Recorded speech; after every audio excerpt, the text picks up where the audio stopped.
ಇವತ್ತು ಈ ಒಂದು ಕಾರ್ಯಕ್ರಮದಲ್ಲಿ ಮಾಜಿ ಸೈನಿಕರು ಮತ್ತು ಸಂಘಟನೆಯವರು ಮತ್ತು ಕಾಲೇಜು ಲೆಕ್ಚರರು ಭಾಗವಹಿಸೋಕ್ಕಾಗಿ ತುಂಬ ಧನ್ಯವಾದಗಳನ್ನು ಅರ್ಪಿಸ್ತಾ ಇದ್ದೇನೆ.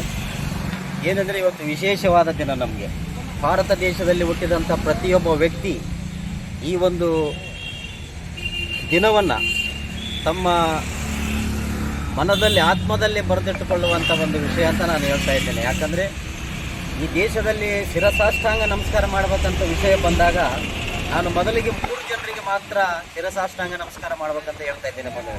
ಮೊದಲಿಗೆ ತಂದೆ ತಾಯಿಗಳಿಗೆ, ಆಮೇಲೆ ಈ ದೇಶವನ್ನು ರಕ್ಷಣೆ ಮಾಡುವಂಥ ಯೋಧರಿಗೆ ಮತ್ತು ಈ ದೇಶಕ್ಕೆ ಅನ್ನ ಹಾಕುವಂಥ ರೈತರಿಗೆ ಶಿರಸಾಷ್ಟಾಂಗವನ್ನು ನಮಸ್ಕಾರ ಮಾಡಬೇಕಂತ ನಾನು ಈ ಒಂದು ಕಾರ್ಯಕ್ರಮದಲ್ಲಿ ಭಾಗವಹಿಸಿ ಹೇಳ್ತಾ ಇದ್ದೇನೆ ಬಂಧುಗಳೇ. ಈ ಕಾರ್ಯಕ್ರಮ ಒಂದು 4 ಜನ ಸೇರಿ ಮಾಡುವಂಥ ಕಾರ್ಯಕ್ರಮವಲ್ಲ. ಯಾಕಂದರೆ ಭಾರತ ದೇಶದಲ್ಲಿ ಹುಟ್ಟಿದಂಥ ಪ್ರತಿಯೊಬ್ಬ ವ್ಯಕ್ತಿಯೂ ಈ ಕಾರ್ಯಕ್ರಮ ವಿಜಯೋತ್ಸವವನ್ನು ವಿಜಯದಿಂದ ಆಚರಣೆ ಮಾಡಬೇಕಾದಂಥ ವಿಷಯ.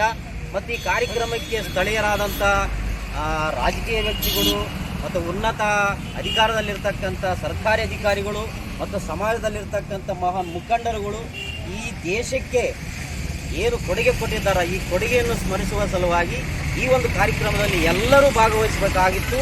ಆದರೆ ಜನರಿಗೆ ಸ್ವಲ್ಪ ಯಾಕೋ ಏನು ಇಂಥ ಕಾರ್ಯಕ್ರಮಗಳು ನೆನಪಾಗ್ತಾ ಇಲ್ಲ. ಯಾರೋ ಒಬ್ಬ ರಾಜಕೀಯ ವ್ಯಕ್ತಿ ಬರ್ತಾನಂದರೆ ಸಾಲುಗಟ್ಟಿ ಧ್ವಜ ಹಿಡ್ಕೊಂಡು, ಪಕ್ಷದ ಧ್ವಜ ಹಿಡ್ಕೊಂಡು ಅವ್ರ ಹಿಂಬಾಲಕರಾಗಿ ಕೆಲಸ ಮಾಡ್ತಿದ್ದಾರೆ.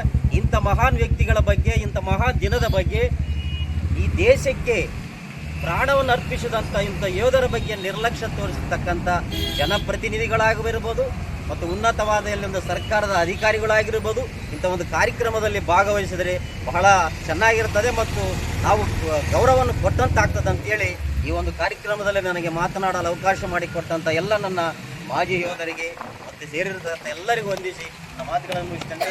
ಬೋಲೋ ಭಾರತ್ ಮಾತಾ ಕಿ ಜೈ, ಬೋಲೋ ಭಾರತ್ ಮಾತಾ ಕಿ ಜೈ.